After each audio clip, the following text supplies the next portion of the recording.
Ukrainian analysts predict a Ukrainian army counteroffensive in the near future and the return of much of the territory currently controlled by the Russian army. This opinion is also shared by some American sources. At the same time, the Ukrainian General Staff keeps its plans secret, just as in the two previous cases when it carried out similar actions in Kherson and Kharkiv. Who would have doubted it? Earlier in the previous months, the Russian side had been gathering forces for an offensive and attempting to seize territory, mainly in the Donetsk region. They managed to take complete control of the town of Soledar, while fierce fighting is still going on in neighboring Bakhmut. But in fact, the Russian conquests in recent months are considered paltry in relation to the resources expended, both manpower and loss of military equipment. The failure in the key town of Uglida is extremely telling, as it is a railway junction. By controlling this city, the Russians could supply their army units located in Zaporizhia region, and in the southern part of Donetsk, Melitopol, and other places. However, the enemy not only failed to succeed, but also suffered significant losses.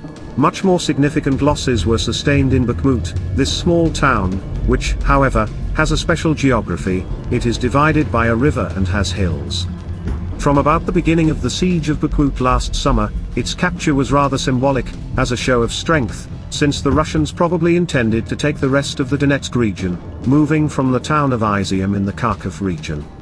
However, this entire region was liberated by the Ukrainian side, and today, in addition to propaganda and strategic planning, Bakhmut has taken on another meaning for the Russians. They have lost too much in that city, and they will have to justify those losses by continuing to attack the city. Therefore, they are constantly moving weapons and new soldiers there, either from the regular army or from the so-called Wagner group. Understanding Russia's decision to take the city at any cost, the Ukrainians decided to hold it for as long as possible, rather than moving their units elsewhere to protect them, as the Americans suggested. Therefore, today, the Russians are moving to Bakhmut those forces, which should be located to the south to retain control over the area in case of Ukrainians' advance to the Azov Sea. Before I continue, I ask you to subscribe to my channel, it will help promote it. There are three possible directions from which the Ukrainians could launch their future counteroffensive, which are the Kherson, Zaporizhia, and Lugansk directions. But no one can know what plans the General Staff has and what order they will give. With the great importance of Bakhmut, no counteroffensive will be attempted from this side. The main purpose of this counteroffensive will be to cut off Russian military forces further south and as far as Crimea from supply channels. At present, supplies are provided mainly through the Kerch Bridge, which the Russians built, but if fighting intensifies in these areas, the supply needs will be much greater and cannot be met in this way. Ukraine has indeed accumulated enough forces, domestically, that it can immediately use them for a counterattack.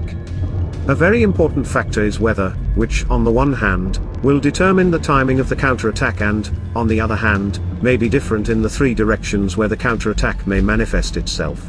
I hesitate to make any predictions as to when this counterattack may begin, but some analysts put it in the middle or end of spring. However, whatever successes the Ukrainians may have as a result of this counterattack will not be enough to end the war in 2023. Despite this, it is important to keep in mind the possibility of unexpected events or exceptions, often referred to as black swans.